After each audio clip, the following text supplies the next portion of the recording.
ഈശോ മിശിഹായ്ക്ക് സ്തുതിയായിരിക്കട്ടെ. Lumen Cristo 101 ദിവസം കൊണ്ട് ബൈബിൾ പുതിയ നിയമം വായിച്ചു തീർക്കുന്ന വചന പദ്ധതിയിലേക്ക് ഏവർക്കും സ്വാഗതം. ഇന്ന് ദിവസം 89. ഫിലിപ്പിയർ 1, 2, 3, 4 അധ്യായമാണ് നാം ഇന്ന് വായിക്കുന്നത്. കാരാഗ്രഹവാസത്തിനിടയിലും പൗലോസ് അപ്പോസ്തലൻ വിശ്വാസികൾക്ക് നൽകുന്ന പ്രത്യാശയുടെയും സന്തോഷത്തിന്റെയും സന്ദേശമാണ് നാം ഇന്ന് വായിക്കുന്നത്. ഫിലിപ്പിയർ അധ്യായം 1. അഭിവാദനം. ക്രിസ്തു യേശുവിന്റെ ദാസന്മാരായ പൗലോസും തിമോത്തിയോസും ഫിലിപ്പിയായിലെ മെത്രാന്മാരും ഡീക്കന്മാരും ഉൾപ്പെടെ ക്രിസ്തു യേശുവിലുള്ള സകല വിശുദ്ധർക്കും നമ്മുടെ പിതാവായ ദൈവത്തിൽ നിന്നും കർത്താവായ യേശു ക്രിസ്തുവിൽ നിന്നും നിങ്ങൾക്ക് കൃപയും സമാധാനവും കൃതജ്ഞതയും പ്രാർത്ഥനയും. ഞാൻ നിങ്ങളെ ഓർമ്മിക്കുമ്പോഴെല്ലാം എന്റെ ദൈവത്തിന് നന്ദി പറയുന്നു. എപ്പോഴും എന്റെ എല്ലാ പ്രാർത്ഥനകളിലും നിങ്ങൾക്കെല്ലാവർക്കും വേണ്ടി സന്തോഷത്തോടെ യാചിക്കുന്നു. ആദ്യ ദിവസം മുതൽ ഇന്ന് വരെയും സുവിശേഷത്തിനു വേണ്ടിയുള്ള നിങ്ങളുടെ കൂട്ടായ്മയ്ക്ക് ഞാൻ നന്ദി പറയുന്നു. നിങ്ങളിൽ സൽപ്രവൃത്തി ആരംഭിച്ചവൻ ക്രിസ്തു യേശുവിന്റെ ദിനമാകുമ്പോഴേക്കും അത് പൂർത്തിയാക്കുമെന്ന് എനിക്ക് ബോധ്യമുണ്ട്. നിങ്ങളെ എന്റെ ഹൃദയത്തിൽ സംഭവിക്കുന്നത് കൊണ്ട് നിങ്ങളെല്ലാവരെയും കുറിച്ച് ഞാൻ അപ്രകാരം വിചാരിക്കുന്നത് യുക്തമാണ്. കാരണം എന്റെ ബന്ധനത്തിലും സുവിശേഷത്തിന്റെ സംരക്ഷണത്തിലും സ്ഥിരീകരണത്തിലും നിങ്ങൾ എന്റെ കൃപയുടെ പങ്കുകാരാണ്. ക്രിസ്തു യേശുവിന്റെ വാത്സല്യത്തോടെ നിങ്ങളെല്ലാവരെയും കാണാൻ ഞാൻ എത്രമാത്രം ആഗ്രഹിക്കുന്നുവെന്ന് ദൈവം തന്നെ സാക്ഷി. നിങ്ങളുടെ സ്നേഹം ജ്ഞാനത്തിലും എല്ലാത്തരം വിവേചന ശക്തിയിലും ഉത്തരോത്തരം വർദ്ധിച്ചു വരട്ടെ എന്ന് ഞാൻ പ്രാർത്ഥിക്കുന്നു. അങ്ങനെ ഉത്തമമായവ പരിശോധിച്ചറിയാൻ നിങ്ങൾക്ക് കഴിയും. ക്രിസ്തുവിന്റെ ദിനത്തിനു വേണ്ടി നിഷ്കളങ്കരും നിർദോഷികളുമായിരിക്കാൻ ദൈവത്തിന്റെ മഹത്വത്തിനും സ്തുതിക്കുമായി യേശു ക്രിസ്തുവിലൂടെ ലഭിക്കുന്ന നീതിയുടെ ഫലങ്ങൾ കൊണ്ട് നിങ്ങൾ നിറയട്ടെ. എനിക്ക് ജീവിതം ക്രിസ്തു. സഹോദരരെ, എനിക്ക് സംഭവിച്ചതെല്ലാം യഥാർത്ഥത്തിൽ സുവിശേഷത്തിന്റെ അഭിവൃദ്ധിക്ക് കാരണമായെന്ന് നിങ്ങൾ അറിയാൻ ഞാൻ ആഗ്രഹിക്കുന്നു. കാരണം ക്രിസ്തുവിനെ പ്രതിയാണ് എന്റെ ബന്ധനങ്ങളെന്ന് പ്രത്തോറിയത്തിന് മുഴുവനും ശേഷവും എല്ലാവർക്കും സുവിധമാണ്. മിക്ക സഹോദരർക്ക് എന്റെ ബന്ധനങ്ങൾ നിമിത്തം കർത്താവിൽ ആത്മധൈര്യം ലഭിച്ചതുകൊണ്ട് ഭയം കൂടാതെ കൂടുതൽ തന്റെ ഇടത്തോടെ വചനം പ്രസംഗിക്കാൻ സന്നദ്ധത കൈവന്നു. ചിലർ അസൂയയും മാത്സര്യവും നിമിത്തം ക്രിസ്തുവിനെ പ്രസംഗിക്കുന്നു. മറ്റു ചിലർ സന്മനസ്സോടെയും. സുവിശേഷത്തിന്റെ സംരക്ഷണത്തിന് ഞാൻ നിയുക്തനാണെന്നറിഞ്ഞ് സ്നേഹത്തിന്റെ പേരിലാണ് അവർ അത് ചെയ്യുന്നത്. ആദ്യത്തെ കൂട്ടർ കക്ഷിത മാത്സര്യം മൂലം എന്റെ ബന്ധനത്തിൽ എനിക്ക് ദുഃഖം വർദ്ധിപ്പിക്കാമെന്ന് വിചാരിച്ചുകൊണ്ട് ആത്മാർത്ഥത കൂടാതെ ക്രിസ്തുവിനെ പ്രസംഗിക്കുന്നു. എന്നാൽ ആത്മാർത്ഥതയോടെയാണെങ്കിലും കാപട്യത്തോടെയാണെങ്കിലും എല്ലാവിധത്തിലും ക്രിസ്തുവാണല്ലോ പ്രസംഗിക്കപ്പെടുന്നത്. ഇതിൽ ഞാൻ സന്തോഷിക്കുന്നു, ഇനി സന്തോഷിക്കുകയും ചെയ്യും. നിങ്ങളുടെ പ്രാർത്ഥനയാലും യേശുക്രിസ്തുവിന്റെ ആത്മാവിന്റെ ദാനത്താലും ഇതെനിക്ക് മോചനത്തിനായി പരിണമിക്കുമെന്ന് ഞാൻ അറിയുന്നു. ആകയാൽ എനിക്ക് ഒന്നിലും ലജ്ജിക്കേണ്ടി വരികയില്ലെന്നും മറിച്ച് പൂർണ്ണ ധൈര്യത്തോടെ എപ്പോഴും എന്ന പോലെ ഇപ്പോഴും ക്രിസ്തു എന്റെ ശരീരത്തിൽ ജീവിതം വഴിയോ മരണം വഴിയോ മഹത്വപ്പെടണമെന്നും എനിക്ക് തീവ്രമായ ആഗ്രഹവും പ്രതീക്ഷയുമുണ്ട്. എന്നാൽ എനിക്ക് ജീവിക്കുക എന്നത് ക്രിസ്തുവും മരിക്കുക എന്നത് നേട്ടവുമാകുന്നു. ശാരീരികമായി ഇനിയും ഞാൻ ജീവിക്കുകയാണെങ്കിൽ ഫലപ്രദമായി ജോലി ചെയ്യാൻ സാധിക്കും. എങ്കിലും എന്താണ് തിരഞ്ഞെടുക്കേണ്ടതെന്ന് എനിക്കറിഞ്ഞുകൂടാ. ഇവ രണ്ടിനുമിടയിൽ ഞാൻ ഞെരുങ്ങുന്നു. എങ്കിലും എന്റെ ആഗ്രഹം മരിച്ച് ക്രിസ്തുവിനോട് കൂടെ ആയിരിക്കാനാണ്. കാരണം അതാണ് കൂടുതൽ ശ്രേഷ്ഠം. പക്ഷേ നിങ്ങൾക്ക് വേണ്ടി ഞാൻ ശരീരത്തിൽ തുടരേണ്ടത് കൂടുതൽ ആവശ്യമാണ്. നിങ്ങളുടെ അഭിവൃദ്ധിക്കും വിശ്വാസത്തിലുള്ള സന്തോഷത്തിനുമായി ഞാൻ തുടർന്ന് ജീവിക്കുമെന്നും നിങ്ങളുടെ എല്ലാവരുടെയും കൂടെ ആയിരിക്കുമെന്നും എനിക്കറിയാം. നിങ്ങളുടെ അടുത്തേക്കുള്ള എന്റെ തിരിച്ചുവരവ് യേശുക്രിസ്തുവിൽ ഞാൻ മൂലമുള്ള നിങ്ങളുടെ അഭിമാനം വർദ്ധിപ്പിക്കും. വിശ്വാസത്തെ പ്രതി പോരാട്ടം. ഞാൻ നിങ്ങളെ വന്നു കണ്ടാലും ദൂരത്തിരുന്ന് നിങ്ങളെക്കുറിച്ച് കേട്ടാലും നിങ്ങൾ ഒരേ ആത്മാവോടും ഒരേ മനസ്സോടും കൂടെ ഉറച്ചു നിന്ന് സുവിശേഷത്തിലുള്ള വിശ്വാസത്തിന് വേണ്ടി പോരാടുകയും ക്രിസ്തുവിന്റെ സുവിശേഷത്തിന് യോഗ്യമായ രീതിയിൽ ജീവിക്കുകയും ചെയ്യണമെന്ന് മാത്രം. നിങ്ങളുടെ എതിരാളികളിൽ നിന്നുണ്ടാകുന്ന ഒന്നിനെയും ഭയപ്പെടേണ്ട. ദൈവത്തിൽ നിന്നുള്ള അടയാളമാണത്. അവർക്ക് നാശത്തിന്റെയും നിങ്ങൾക്ക് രക്ഷയുടെയും. ക്രിസ്തുവിൽ വിശ്വസിക്കാൻ മാത്രമല്ല അവന് വേണ്ടി സഹിക്കാൻ കൂടിയുള്ള അനുഗ്രഹം അവനെ പ്രതി നിങ്ങൾക്ക് ലഭിച്ചിരിക്കുന്നു. നിങ്ങൾ എന്നിൽ കണ്ടതും ഇപ്പോൾ എന്നെപ്പറ്റി നിങ്ങൾ കേൾക്കുന്നതുമായ അതേ പോരാട്ടമാണല്ലോ നിങ്ങൾക്കുള്ളത്. ഫിലിപ്പിയർ അധ്യായം 2. സ്വയം ശൂന്യനാക്കിയ ക്രിസ്തു. ആകയാൽ ക്രിസ്തുവിൽ എന്തെങ്കിലും ആശ്വാസമോ സ്നേഹത്തിൽ നിന്നുള്ള സാന്ത്വനമോ ആത്മാവിലുള്ള കൂട്ടായ്മയോ കാരുണ്യമോ അനുകമ്പയോ ഉണ്ടെങ്കിൽ നിങ്ങൾ ഒരേ കാര്യങ്ങൾ ചിന്തിച്ചുകൊണ്ട് ഒരേ സ്നേഹത്തിൽ വർത്തിച്ച് ഒരേ മനസ്സും ഒരേ അഭിപ്രായവും ഉള്ളവരായി എന്റെ സന്തോഷം പൂർണ്ണമാക്കുവിൻ. മാത്സര്യമോ വ്യർത്ഥ അഭിമാനമോ മൂലം നിങ്ങൾ ഒന്നും ചെയ്യരുത്. മറിച്ച് ഓരോരുത്തരും താഴ്മയോടെ മറ്റുള്ളവരെ തങ്ങളെക്കാൾ ശ്രേഷ്ഠരായി കരുതണം. ഓരോരുത്തരും സ്വന്തം താല്പര്യം മാത്രം നോക്കിയാൽ പോരാ, മറിച്ച് മറ്റുള്ളവരുടെ താല്പര്യവും പരിഗണിക്കണം. ക്രിസ്തുയേശുവിലുള്ള ഈ മനോഭാവം നിങ്ങളിലും ഉണ്ടാകട്ടെ. ദൈവത്തിന്റെ രൂപത്തിലായിരുന്നെങ്കിലും അവൻ ദൈവമായുള്ള സമാനത മുറുകെ പിടിക്കേണ്ട കാര്യമായി പരിഗണിച്ചില്ല. തന്നെ ശൂന്യനാക്കിക്കൊണ്ട് ദാസന്റെ രൂപം സ്വീകരിച്ച് മനുഷ്യരുടെ സാദൃശ്യത്തിൽ ആയിത്തീർന്ന് ആകൃതിയിൽ മനുഷ്യനെ പോലെ കാണപ്പെട്ടു.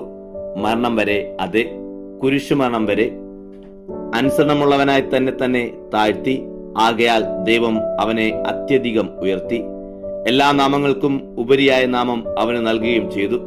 ഇത് യേശുവിന്റെ നാമത്തിനു മുമ്പിൽ സ്വർഗത്തിലും ഭൂമിയിലും പാതാളത്തിലുമുള്ള എല്ലാ മുഴങ്കാലുകളും മുടങ്ങുന്നതിനും യേശുക്രിസ്തു കർത്താവാണെന്ന് പിതാവായ ദൈവത്തിന്റെ മഹത്വത്തിനായി എല്ലാ നാവുകളും ഏറ്റുപറയുന്നതിനു വേണ്ടിയാണ്. ലോകത്തിന്റെ വെളിച്ചം. എന്റെ പ്രിയപ്പെട്ടവരെ, നിങ്ങൾ എപ്പോഴും അനുസരണത്തോടെ വർദ്ധിച്ചിട്ടുള്ള പോലെ എന്റെ സാന്നിധ്യത്തിൽ മാത്രമല്ല, ഞാൻ അകന്നിരിക്കുന്ന ഈ സമയത്തും പൂർവാധികം ഭയത്തോടും വിറയലോടും കൂടെ നിങ്ങളുടെ സ്വന്തം രക്ഷയ്ക്ക് വേണ്ടി അധ്വാനിക്കുവിൻ. എന്തെന്നാൽ തന്റെ അഭീഷ്ടമനുസരിച്ച് ഇച്ഛിക്കാനും ചെയ്യാനും നിങ്ങളിൽ പ്രവർത്തിക്കുന്നത് ദൈവമാണ്. എല്ലാ കാര്യങ്ങളും പിറുവിറുപ്പും തർക്കവും കൂടാതെ ചെയ്യുവിൻ. അങ്ങനെ നിങ്ങൾ നിഷ്കളങ്കരും നിർദോഷികളുമായി തീർന്ന് വഴിപിഴച്ചതും വക്രതയുള്ളതുമായ തലമുറയുടെ ഇടയിൽ കുറ്റമറ്റ ദൈവമക്കളാകട്ടെ. അവരുടെ മധ്യേ ലോകത്തിൽ നിങ്ങൾ നക്ഷത്രങ്ങളെപ്പോലെ പ്രകാശിക്കുകയും ചെയ്യട്ടെ. നിങ്ങൾ ജീവന്റെ വചനം മുറുകെ പിടിക്കുവിൻ. അപ്പോൾ ഞാൻ ഓടിയതും അധ്വാനിച്ചതും വ്യർത്ഥമായില്ലെന്ന് ക്രിസ്തുവിന്റെ ദിനത്തിൽ എനിക്ക് അഭിമാനിക്കാം. നിങ്ങളുടെ ബലിയുടെയും വിശ്വാസത്തിന്റെ ശുശ്രൂഷയുടെയും മേൽ എന്റെ ജീവൻ ചൊരിയേണ്ടി വന്നാൽ തന്നെയും ഞാൻ അതിൽ സന്തോഷിക്കുകയും നിങ്ങൾ എല്ലാവരോടും കൂടെ ആനന്ദിക്കുകയും ചെയ്യും. ഇപ്രകാരം തന്നെ നിങ്ങളും ആനന്ദിക്കുകയും എന്നോടുകൂടെ സന്തോഷിക്കുകയും ചെയ്യുവിൻ. പൗലോസിന്റെ സഹപ്രവർത്തകർ. നിങ്ങളുടെ വിവരങ്ങൾ അറിഞ്ഞ് എനിക്ക് സന്തോഷിക്കാൻ വേണ്ടി തിമോത്തിയോസിനെ ഉടനെ നിങ്ങളുടെ അടുത്തേക്ക് അയക്കാമെന്ന് കർത്താവായ യേശുവിൽ ഞാൻ പ്രത്യാശിക്കുന്നു. അവനെപ്പോലെ നിങ്ങളുടെ കാര്യത്തിൽ അത്രമേൽ താല്പര്യമുള്ളവരെ വേറൊരാൾ എനിക്കില്ല. എല്ലാവരും അന്വേഷിക്കുന്നത് സ്വന്തം കാര്യമാണ്, ക്രിസ്തുവിന്റെ കാര്യമല്ല. എന്നാൽ തിമോത്തിയോസിന്റെ സ്വഭാവ ഗുണം നിങ്ങൾക്കറിയാമല്ലോ. പുത്രൻ പിതാവിനോടൊത്ത് എന്ന പോലെ അവൻ എന്നോടൊത്ത് സുവിശേഷത്തിന് ശുശ്രൂഷ ചെയ്തു. എന്റെ കാര്യം എങ്ങനെയാകുമെന്ന് അറിഞ്ഞാലുടനെ അവനെ അയക്കാമെന്നും പ്രതീക്ഷിക്കുമെന്നും എനിക്ക് വേഗം വരാൻ സാധിക്കുമെന്ന് കർത്താവിൽ ഞാൻ പ്രത്യാശിക്കുന്നു. എന്റെ സഹോദരനും സഹപ്രവർത്തകനും സഹയോദ്ധാവും നിങ്ങളുടെ അപ്പോസ്തലനും എന്റെ ആവശ്യങ്ങളിൽ ശുശ്രൂഷകനുമായ എപ്പഫ്രോദിത്തുസിനെ നിങ്ങളുടെ അടുത്തേക്ക് അയക്കേണ്ടതാണെന്ന് ഞാൻ കരുതുന്നു. നിങ്ങളെല്ലാവരെയും കാണാൻ അവൻ അതീവ തൽപരനാണ്. കൂടാതെ താൻ രോഗിയാണെന്ന് നിങ്ങൾ കേട്ടതിൽ അവൻ ഏറെ അസ്വസ്ഥനായിരിക്കുകയാണ്. അവൻ രോഗബാധിതനായി മരണത്തോളം എത്തി. എങ്കിലും ദൈവം അവനോട് കരുണ കാണിച്ചു. അവനോട് മാത്രമല്ല, എന്നോടും. എനിക്ക് ദുഃഖത്തിന്മേൽ ദുഃഖമുണ്ടാകാതിരിക്കാൻ വേണ്ടി അവനെ നിങ്ങൾ വീണ്ടും കണ്ട് സന്തോഷിക്കാനും അങ്ങനെ എന്റെ ദുഃഖം കുറയാനും വേണ്ടി അവനെ അയക്കാൻ ഞാൻ ഏറെ താല്പര്യപ്പെടുന്നു. അതുകൊണ്ട് പൂർണ്ണ സന്തോഷത്തോടെ നിങ്ങൾ കർത്താവിൽ അവനെ സ്വീകരിക്കുവിൻ. ഇങ്ങനെയുള്ളവരെ നിങ്ങൾ ബഹുമാനിക്കണം. കാരണം ക്രിസ്തുവിന്റെ ശുശ്രൂഷയെപ്പറ്റി അവൻ മരണത്തോളം എത്തി. എനിക്ക് വേണ്ടിയുള്ള നിങ്ങളുടെ ശുശ്രൂഷയുടെ കുറവ് നികത്താൻ സ്വന്തം ജീവൻ തന്നെ അവൻ അപകടത്തിലാക്കി. യഥാർത്ഥ നീതി. ഫിലിപ്പിയർ അധ്യായം 3. ഇനിയും എന്റെ സഹോദരരെ, നിങ്ങൾ കർത്താവിൽ സന്തോഷിക്കുവിൻ. ഒരേ കാര്യം വീണ്ടും എഴുതുന്നത് എന്നെ അലോസരപ്പെടുത്തുന്നില്ല. നിങ്ങൾക്ക് അതും സുരക്ഷിതമേകും. നായ്ക്കളെയും തിന്മകൾ പ്രവർത്തിക്കുന്നവരെയും അംഗവിച്ഛേദനം നടത്തുന്നവരെയും സൂക്ഷിച്ചുകൊള്ളുവിൻ. നമ്മളാണ് യഥാർത്ഥ പരിച്ഛേദകർ. ദൈവത്തെ ആത്മാവിൽ ആരാധിക്കുകയും ക്രിസ്തുയേശുവിൽ അഭിമാനം കൊള്ളുകയും ജഡത്തിൽ ശരണം വയ്ക്കാതിരിക്കുകയും ചെയ്യുന്ന നമ്മൾ. എന്നാൽ എനിക്ക് ശരീരത്തിലും ശരണം വയ്ക്കാൻ കഴിയും. ശരീരത്തിൽ ശരണം വയ്ക്കാമെന്ന് ആരെങ്കിലും കരുതുന്നെങ്കിൽ എനിക്ക് അവനേക്കാൾ കൂടുതൽ കഴിയും. കാരണം 8-ാം ദിവസം പരിച്ഛേദനം ചെയ്യപ്പെട്ടവനാണ് ഞാൻ. ഇസ്രായേൽ വംശത്തിലും ബെഞ്ചമിൻ ഗോത്രത്തിലും പിറന്നവൻ, ഹെബ്രായിൽ നിന്ന് ജനിച്ച ഹെബ്രായൻ, നിയമപ്രകാരം ഫരിസേയൻ, തീഷ്ണത കൊണ്ട് സഭയെ പീഡിപ്പിച്ചവൻ, നീതിയുടെ കാര്യത്തിൽ നിയമത്തിനു മുമ്പിൽ കുറ്റമറ്റവൻ. എന്നാൽ എനിക്ക് ലാഭമായിരുന്ന ഇവയെല്ലാം ക്രിസ്തുവിനെ പ്രതി നഷ്ടമായി ഞാൻ കണക്കാക്കി. ഇവ മാത്രമല്ല, എന്റെ കർത്താവായ ക്രിസ്തുയേശുവിനെ പറ്റിയുള്ള ജ്ഞാനം കൂടുതൽ വിലയുള്ളതാകയാൽ സർവവും നഷ്ടമായി തന്നെ ഞാൻ പരിഗണിക്കുന്നു. അവനെ പ്രതി ഞാൻ സകലവും നഷ്ടപ്പെടുത്തുകയും ഉച്ഛിഷ്ടം പോലെ കരുതുകയുമാണ്. ഈ ക്രിസ്തുവിനെ നേടുന്നതിനും അവനോടുകൂടെ ഒന്നായി കാണപ്പെടുന്നതിനും വേണ്ടി അത്രേ. എനിക്ക് നിയമത്തിൽ നിന്ന് ലഭിക്കുന്ന നീതിയല്ല ഉള്ളത്, പിന്നെയോ ക്രിസ്തുവിലുള്ള വിശ്വാസം വഴി ലഭിക്കുന്ന നീതിയാണ്. അതായത് വിശ്വാസം ആസ്പദമാക്കി ദൈവത്തിൽ നിന്നുള്ള നീതി. അത് അവനെയും അവന്റെ ഉദ്ധാനത്തിന്റെ ശക്തിയെയും അവന്റെ സഹനത്തിന്റെ കൂട്ടായ്മയെയും അനുഭവിച്ചറിഞ്ഞ് അവന്റെ മരണത്തോട് അനുരൂപപ്പെടുന്നതിന് വേണ്ടിയാണ്. അങ്ങനെ മരിച്ചതിൽ നിന്നുള്ള ഉയർപ്പും പ്രാപിക്കാനാവും. ലക്ഷ്യത്തിലേക്ക്. ഇത് എനിക്ക് കിട്ടിക്കഴിഞ്ഞെന്നോ ഞാൻ പരിപൂർണനായെന്നോ അല്ല.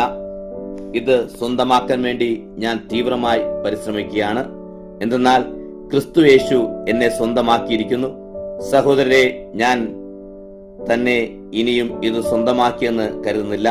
എന്നാൽ ഒരു കാര്യം ഞാൻ ചെയ്യുന്നു. എന്റെ പിന്നിലുള്ളവ വിസ്മരിച്ചിട്ട് മുമ്പിലുള്ളവ ലക്ഷ്യമാക്കി ഞാൻ മുന്നേറുന്നു. ക്രിസ്തു യേശുവിലൂടെ ഉന്നതത്തിലേക്കുള്ള ദൈവത്തിന്റെ വിളിയാകുന്ന സമ്മാനത്തിനു വേണ്ടി ഞാൻ ലക്ഷ്യത്തിലേക്ക് ഓടുന്നു.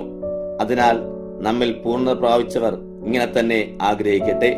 ആരെങ്കിലും ഏതെങ്കിലും കാര്യത്തിൽ ഭിന്നമായി ചിന്തിക്കുമെങ്കിൽ ദൈവം നിങ്ങൾക്ക് അത് വെളിപ്പെടുത്തി തരും. എന്നാൽ നേടിയെടുത്തതിന് അനുസൃതമായി നമുക്ക് വ്യാപരിക്കാം. സഹോദരരെ, നിങ്ങൾ എന്നെ അനുകരിക്കുന്നവരാകുവിൻ. നിങ്ങളുടെ മാതൃകയനുസരിച്ച് ജീവിക്കുന്നവരെ കണ്ടുപിടിക്കുവിൻ. എന്നാൽ പലരും ക്രിസ്തുവിന്റെ കുരിശിന്റെ ശത്രുക്കളായി ജീവിക്കുന്നു എന്ന് പലപ്പോഴും നിങ്ങളോട് ഞാൻ പറഞ്ഞിട്ടുള്ളത് തന്നെ. ഇപ്പോഴും കരഞ്ഞുകൊണ്ട് പറയുന്നു, നാശമാണ് അവരുടെ അവസാനം, ഉദരമാണ് അവരുടെ ദൈവം. ലജ്ജാകരമായതിൽ അവർ മഹത്വം കാണുന്നു, ഭൗമികമായത് മാത്രം അവർ ചിന്തിക്കുന്നു. എന്നാൽ നമ്മുടെ പൗരത്വം സ്വർഗത്തിലാണ്. അവിടെ നിന്ന് ഒരു രക്ഷകനെ, കർത്താവായ യേശുക്രിസ്തുവിനെ നാം കാത്തിരിക്കുന്നു. സകലത്തെയും തനിക്ക് കീഴ്പ്പെടുത്താൻ കഴിയുന്ന ശക്തി വഴി അവൻ നമ്മുടെ എളിയ ശരീരം തന്റെ മഹത്വമുള്ള ശരീരം പോലെ രൂപാന്തരപ്പെടുത്തും. ഫിലിപ്പിയർ അധ്യായം 4. ആകയാൽ എന്റെ പ്രിയ സഹോദരരെ, ഞാൻ കാണാൻ കൊതിക്കുന്ന എന്റെ സന്തോഷവും കിരീടവുമായ പ്രിയപ്പെട്ടവരെ, നിങ്ങൾ കർത്താവിൽ ഉറച്ചു നിൽക്കുവിൻ. ഉപദേശങ്ങൾ. കർത്താവിൽ ഏകമനസ്സോടായിരിക്കാൻ ഞാൻ എവാദിയോടും സിന്ധിക്കയോടും അഭ്യർത്ഥിക്കുന്നു. കൂടാതെ എന്റെ വിശ്വസ്ത സഹപ്രവർത്തക ക്ലമന്റിനോടും എന്റെ മറ്റു സഹപ്രവർത്തകരോടും കൂടെ സുവിശേഷത്തിനു വേണ്ടി എന്നോടൊപ്പം പ്രയത്നിച്ച ആ സ്ത്രീകളെ സഹായിക്കണമെന്ന് ഞാൻ നിന്നോട് അഭ്യർത്ഥിക്കുന്നു. അവരുടെ നാമം ജീവന്റെ പുസ്തകത്തിലുണ്ട്. എപ്പോഴും കർത്താവിൽ സന്തോഷിക്കുവിൻ. ഞാൻ വീണ്ടും പറയുന്നു, സന്തോഷിക്കുവിൻ. നിങ്ങളുടെ സൗമ്യത എല്ലാവരും അറിയട്ടെ. കർത്താവ് അടുത്തെത്തിയിരിക്കുന്നു. ഒന്നിനെക്കുറിച്ചും ആകുലരാകേണ്ട. പ്രാർത്ഥനയിലൂടെയും അപേക്ഷയിലൂടെയും കൃതജ്ഞത സ്തോത്രങ്ങളോടെ നിങ്ങളുടെ യാചനകൾ ദൈവസന്നിധിയിൽ അർപ്പിക്കുവിൻ. അപ്പോൾ നമ്മുടെ മുഴുവൻ ധാരണയെയും അതിലംഘിക്കുന്ന ദൈവത്തിന്റെ സമാധാനം നിങ്ങളുടെ ഹൃദയങ്ങളെയും ചിന്തകളെയും ക്രിസ്തു യേശുവിൽ കാത്തുകൊള്ളും. അവസാനമായി സഹോദരരെ, സത്യസന്ധവും വന്ധ്യവും നീതിയുക്തവും പരിശുദ്ധവും സ്നേഹാർഹവും സ്തുത്യർഹവും ഉത്തമവും പ്രശംസായോഗ്യവുമായ എല്ലാ കാര്യങ്ങളെയും കുറിച്ച് ചിന്തിക്കുവിൻ. എന്നിൽ നിന്ന് പഠിച്ചതും സ്വീകരിച്ചതും കേട്ടതും എന്നിൽ കണ്ടതും നിങ്ങൾ ചെയ്യുവിൻ. അപ്പോൾ സമാധാനത്തിന് ദൈവം നിങ്ങളോട് കൂടെ ഉണ്ടായിരിക്കും. സഹായത്തിന് നന്ദി. നിങ്ങളിപ്പോൾ വീണ്ടും എന്നോട് താല്പര്യം കാണിക്കുന്നതിനാൽ ഞാൻ കർത്താവിൽ ഏറെ സന്തോഷിക്കുന്നു. ഈ താല്പര്യം നിങ്ങൾക്ക് പണ്ടും ഉണ്ടായിരുന്നതാണ്. എന്നാൽ അത് പ്രകടിപ്പിക്കാൻ അവസരമില്ലായിരുന്നല്ലോ. എനിക്കെന്തെങ്കിലും കുറവനുഭവിച്ചത് കൊണ്ടല്ല ഞാനിത് പറയുന്നത്. കാരണം ഏത് സാഹചര്യത്തിലും സംതൃപ്തനായിരിക്കാൻ ഞാൻ പഠിച്ചിട്ടുണ്ട്. എളിയ നിലയിലും സമൃദ്ധിയിലുമായിരിക്കാൻ എനിക്കറിയാം. ഏത് സാഹചര്യത്തിൽ കഴിയാനും ഞാൻ പരിശീലനം നേടിയിട്ടുണ്ട്. സുഭിക്ഷത്തിലും ദുർഭിക്ഷത്തിലും സമ്പത്തിലും ദാരിദ്ര്യത്തിലും എന്നെ ശക്തനാക്കുന്നതിലൂടെ എല്ലാം എനിക്ക് കഴിയും. എങ്കിലും എന്റെ ഞെരുക്കങ്ങളിൽ പങ്കുചേരാൻ നിങ്ങൾക്ക് സന്മനസ്സുണ്ടായി. ഫിലിപ്പിയക്കാരെ, സുവിശേഷ പ്രചാരണത്തിന്റെ ആരംഭത്തിൽ ഞാൻ മക്കദോനിയ വിട്ടപ്പോൾ നിങ്ങളൊഴികെ മറ്റാരും സഭയും എന്നോട് കൊടുക്കൽ വാങ്ങൽ പങ്കുചേർന്നില്ലെന്ന് നിങ്ങൾക്ക് തന്നെ അറിയാമല്ലോ. ഞാൻ തെസ്സലോനിക്കയിലായിരുന്നപ്പോൾ പോലും എന്റെ ആവശ്യത്തിന് 1-2 പ്രാവശ്യം നിങ്ങൾ സഹായം അയച്ചു തന്നു. ഞാൻ ദാനം ആഗ്രഹിക്കുന്നു എന്ന് വിചാരിക്കരുത്. പിന്നെയോ നിങ്ങളുടെ കണക്കിലേക്ക് കൂടുതൽ പ്രതിഫലം ചേർക്കപ്പെടാൻ ആഗ്രഹിക്കുകയാണ്. എനിക്ക് ആവശ്യത്തിനും അതിലധികവും ലഭിച്ചു. എനിക്കെല്ലാം തികഞ്ഞിരിക്കുന്നു. കാരണം എപ്പഫ്രോദിത്തോസിന്റെ അടുത്ത് നിന്ന് നിങ്ങളുടെ ദാനം ദൈവത്തിന് പ്രസാദകരവും സുലഭിലവും സ്വീകാര്യവുമായ ബലി ഞാൻ സ്വീകരിച്ചു. എന്റെ ദൈവം തന്റെ മഹത്വത്തിന്റെ സമ്പന്നതയിൽ നിന്ന് ക്രിസ്തു യേശു വഴി നിങ്ങൾക്ക് ആവശ്യമുള്ളതെല്ലാം നൽകും. നമ്മുടെ പിതാവായ ദൈവത്തിന് എന്നും എന്നേക്കും മഹത്വം. ആമേൻ. നിങ്ങൾ ക്രിസ്തു യേശുവിൽ സകല വിശുദ്ധരെയും അഭിവാദനം ചെയ്യുവിൻ. എന്റെ കൂടെയുള്ള സഹോദരർ നിങ്ങളെ അഭിവാദനം ചെയ്യുന്നു. എല്ലാ വിശുദ്ധരും, പ്രത്യേകിച്ച് സീസറിന്റെ ഭവനത്തിൽ നിന്നുള്ളവർ നിങ്ങളെ അഭിവാദനം ചെയ്യുന്നു. നമ്മുടെ കർത്താവായ യേശു ക്രിസ്തുവിന്റെ കൃപ നിങ്ങളുടെ ആത്മാവോടും കൂടെ ഉണ്ടായിരിക്കട്ടെ.